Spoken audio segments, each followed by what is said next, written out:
Good morning, good afternoon, good evening, wherever you are in the world. Thank you for joining me for this week's SMIE Consulting Midweek Roundup. I'm your host, Marty Bennett, and today we're going to be taking you through three topics that have come across our news feeds in the last 7 days and sharing with you some important information on how these particular stories perhaps can impact what you do at your particular institutions when it comes to international student recruitment. So thank you for joining me. For those unfamiliar with the Midweek Roundup, this is a service of SMIE Consulting, social media and international education consulting that started 5.5 years ago. And since that time, we've been consulting with numerous service providers as well as institutions and organizations that are interested in engaging in international education and connecting with students abroad. So what I'd like to do today for you is share a little bit of my perspectives on these three issues. We're going to be covering, first up, the U.S. News and World Report's Best Global Universities ranking. This is the 6th edition of that, and we'll share how that's a little bit different than most of the other U.S. News rankings that we've seen. We'll also talk about UCAS and Unibuddy. If you haven't heard about Unibuddy, you certainly will be soon. It is a British company that has really taken the ed tech world by storm in the last year, and we'll talk a little bit about what they're up to.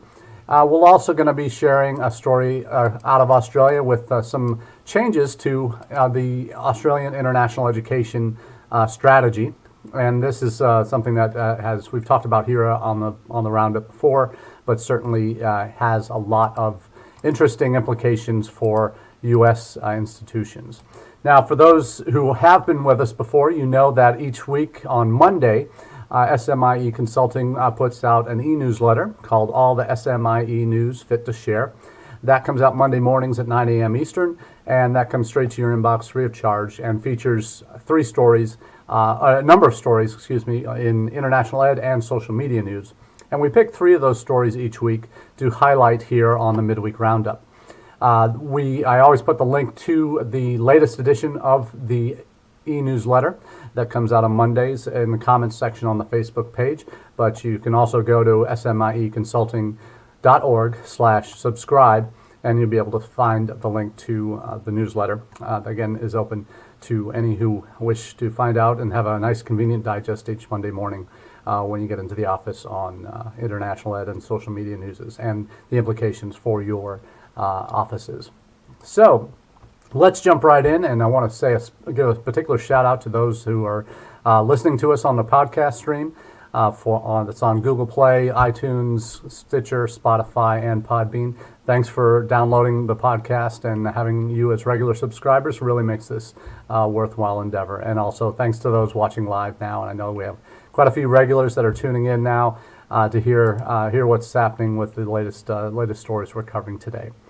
Now, related to U.S. News, U.S. News World Report, everybody knows who they are. They have had their best colleges rankings, and they've evolved over the years into a number of other fields. They came up in conjunction with U.S. News Global Education last year, came out with a top universities for international students list of U.S. institutions. They've also done for a number of years a best global universities list as well, ranking list. And this is their 6th edition that just came out this past month.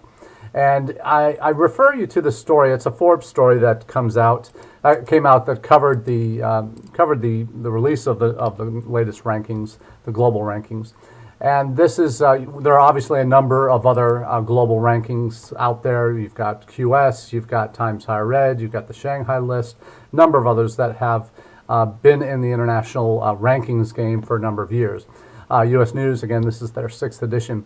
And they have managed to put together this list, because usually when you're talking, anyone who's been in international ed for more than a minute knows that comparing universities in different countries, there are very few commonalities that in terms of standards that you can assess them on, and it's usually qualitative, and there tends to be very much apples and oranges kind of debates in terms of which is better.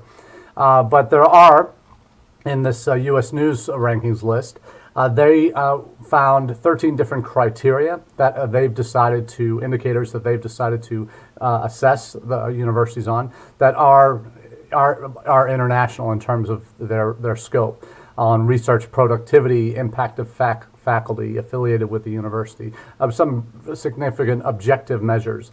And they divide it up into global research reputation, regional research reputation. They're coming from an aggregate academic reputation survey that's done from Clarivate Analytics. That there is Clarivate Analytics looks at, gives opinions on academic disciplines which they're familiar with, rather than the overall institutional level. So it's much more specific to the academic departments. So that helps prevent a little bit more of that, oh, I've known that school, I've known the dean at that institution for a number of years. So it's more broad-based in terms of its assessment. Looks at research productivity in terms of journal publications, books, conference papers, that type of thing. Something that can be measured across all institutions. So it's something that I think this particular approach by U.S. News certainly different than what they do domestically in the U.S. and it perhaps presents a much more objective look. Now, in terms of the rankings themselves, there are perhaps no surprise to many in the field that the best institutions on that list, 8 out of the top 10 are U.S. institutions.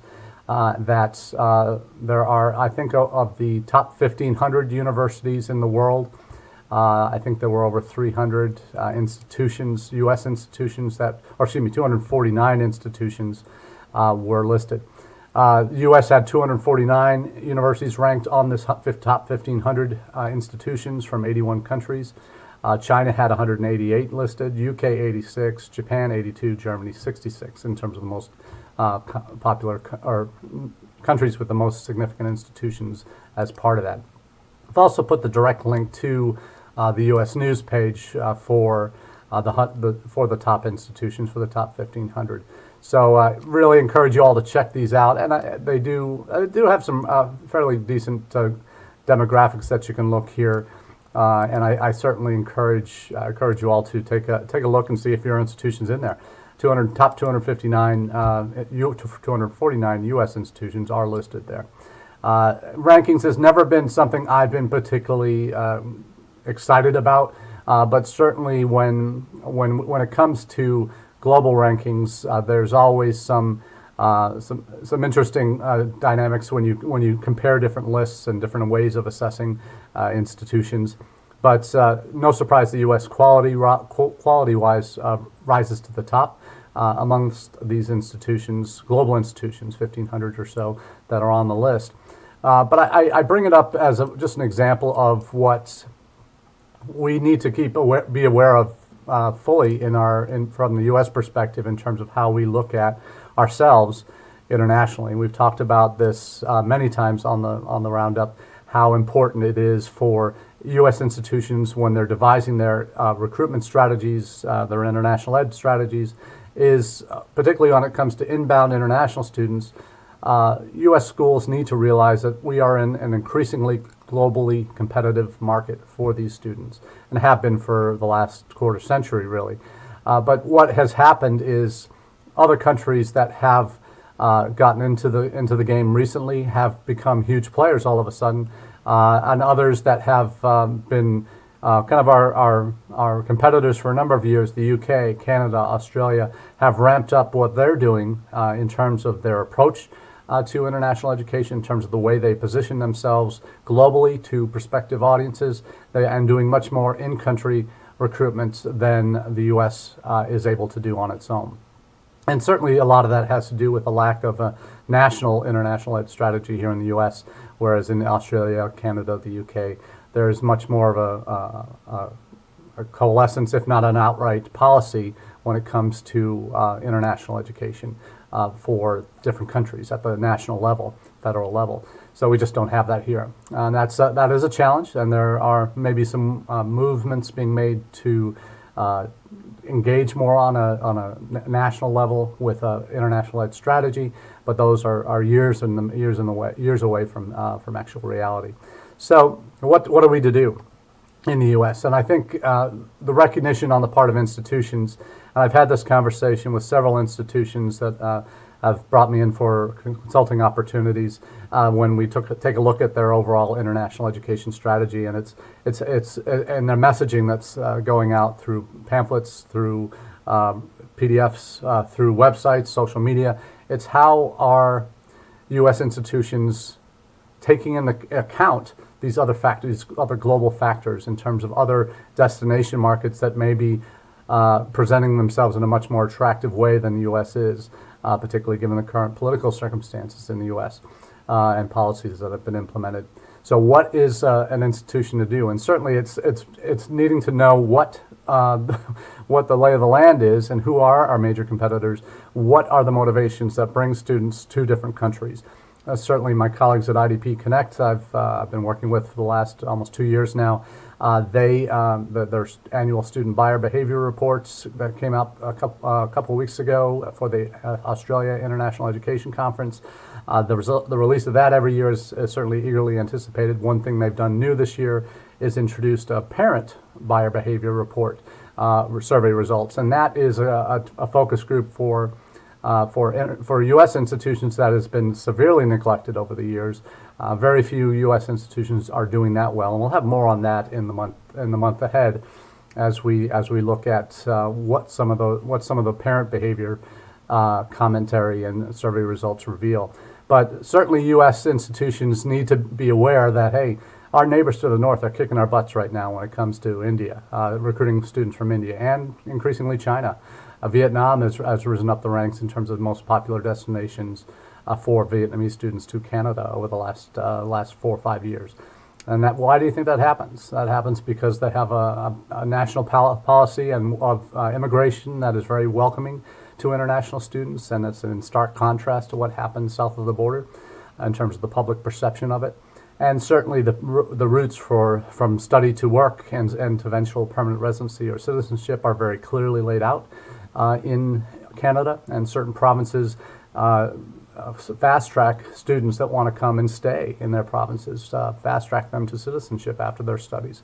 So there's a lot on the table when it comes to our position in the United States for recruiting international students, and a lot of factors that we need to be considering in devising our institutional policies. So this rankings list is just one way of looking at how we're doing in the global market, and quality-wise, there's never really been a question on that front in terms of how the U.S. is perceived by students and parents abroad. But the other factors certainly are what we perhaps don't pay enough attention to in our policy decisions at our institutions in terms of our impact of what our government is doing related to international education, and the appearance of this country as a welcoming destination is changing. So that's something we need to address, obviously.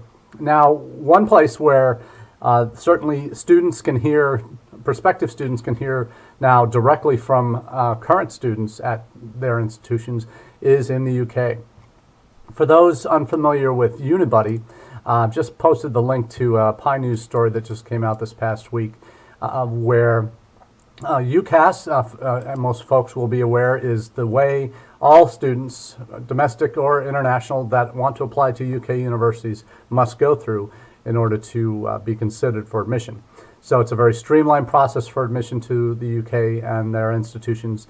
You pick your 6 schools, programs at 6 schools that you wish to apply to, and then you're considered automatically as an prospective undergraduate student based on your high school record, predicted IBs, predicted A-level scores, all of that. So what oftentimes universities don't know until after the students apply is that they're interested.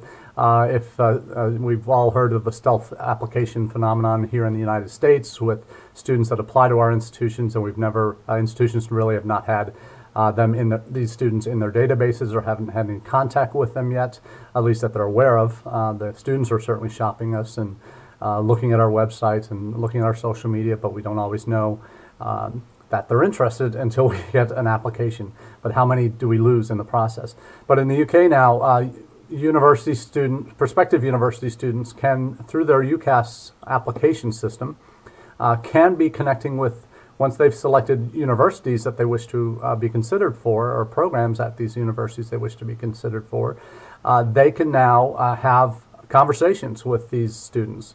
Unibuddy is a platform that is a UK-based platform, or founded in the UK, that brings in university students that are currently studying in the UK and has them serve as kind of ambassadors for their universities online.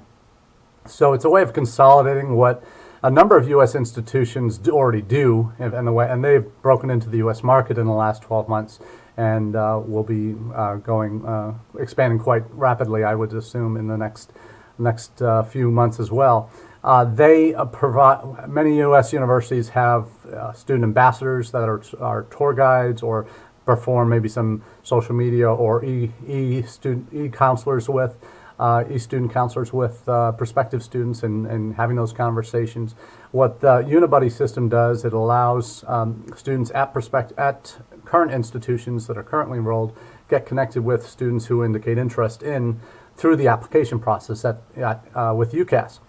U.S. schools that have these international student ambassadors, these would be, if your institution signs up for Unibuddy, these could be easily implemented where prospective international students, obviously we don't have a universal application system here in the U.S., but if you're on Unibuddy and prospective students are looking at your institution and they see that there are current international students at your school that maybe are from their country or have their academic program or from their region, then they can set up conversations and have those kind of one-on-ones, decisive conversations that can heavily influence a student's decision on where to attend. So it's the kind of opportunity, and UCAS and Unibuddy now have this system set up where students are, Unibuddy is now embedded into the UCAS website, so that what it has, according to the Pi News article, it provides that providers that participate through UCAS will have the opportunity to connect with around 700,000 applicants each year, from initial research all the way through to acceptance and enrollment. So it's free for students, easy way for them to ask questions to the ambassadors they would meet on campus if they were coming to the university for a visit, which we know for international students is a very rare thing indeed.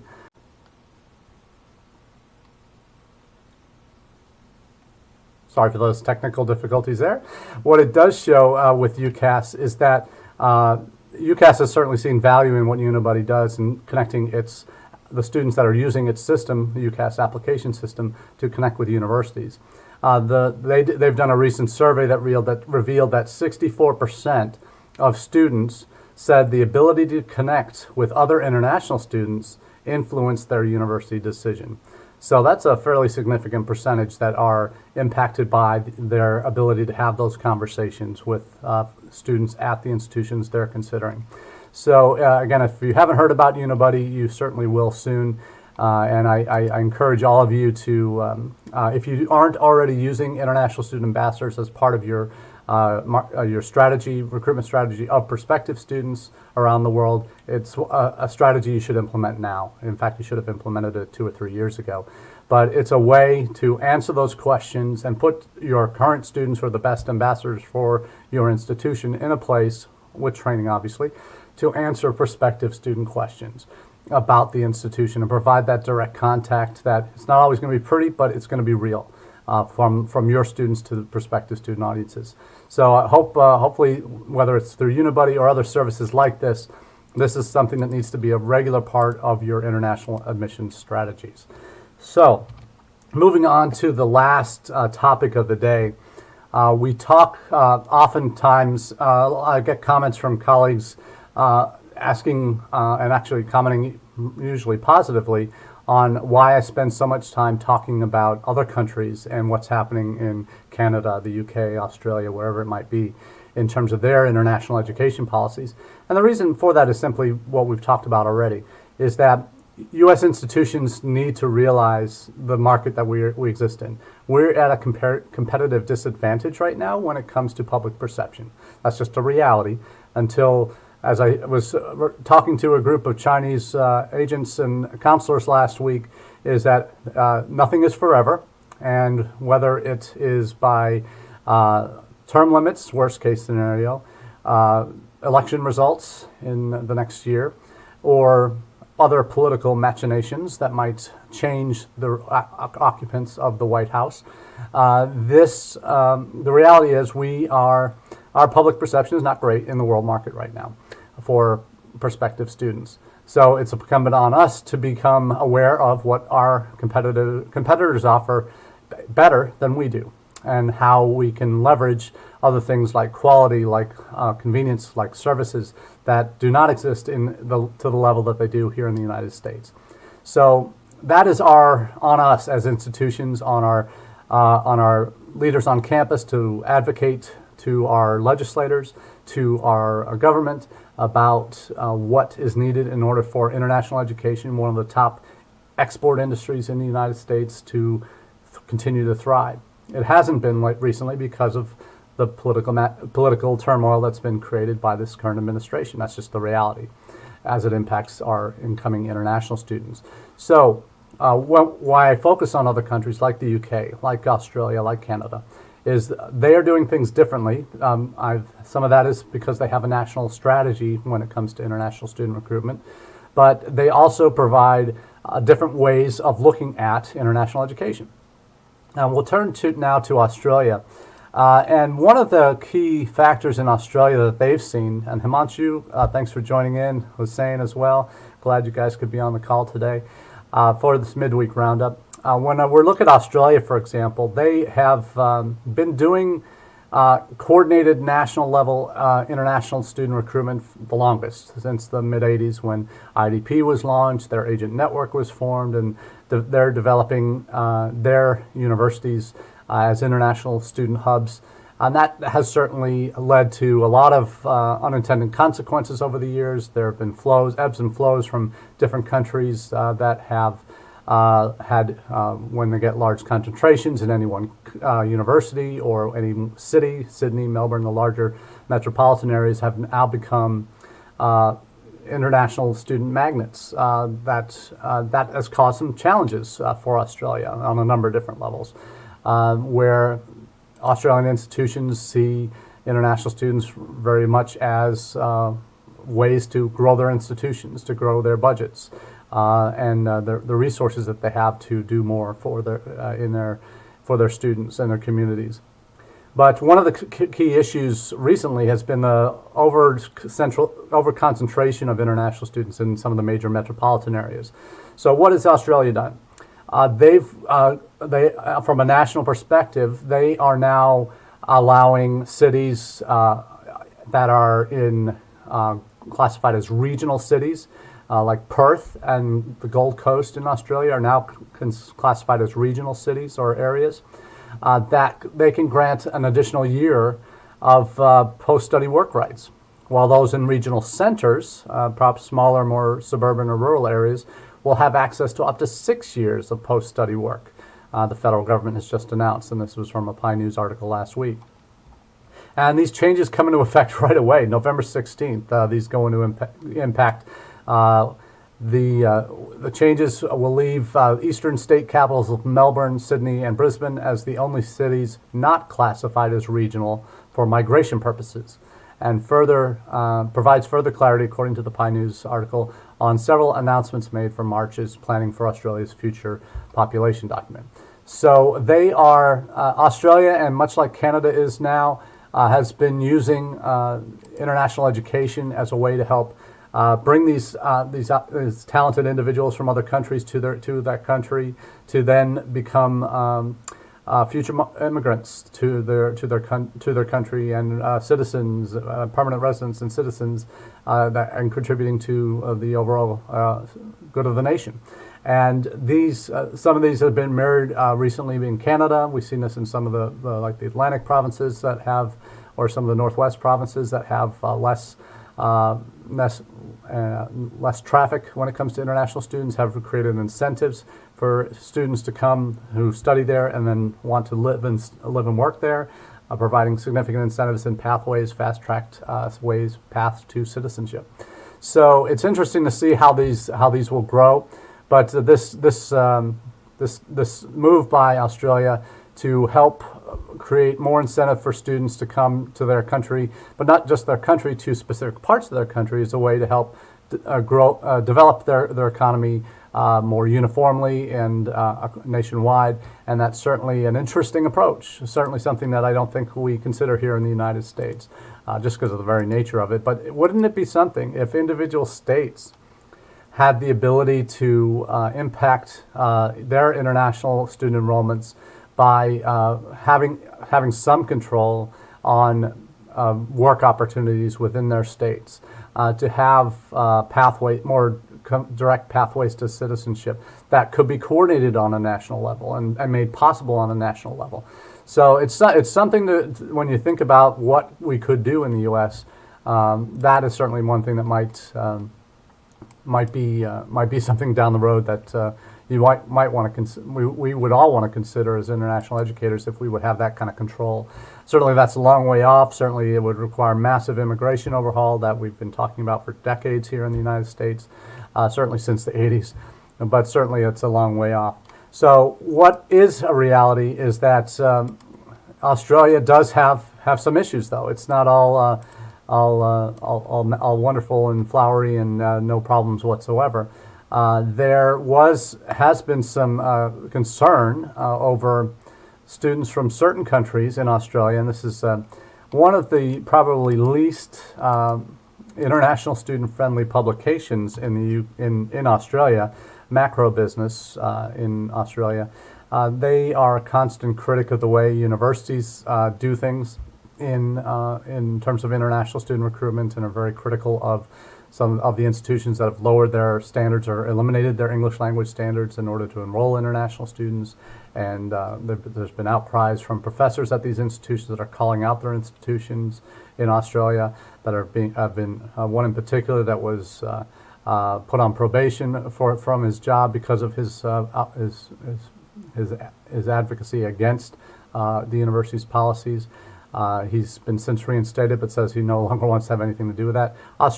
Macro Business is one that's been very critical. But this article here is a little concerning, I think, if you're in Australia, is that the Department of Home Affairs in Australia, the equivalent of DHS or the State Department here in the U.S., has now deemed international students from India, Nepal, and Pakistan as high risk.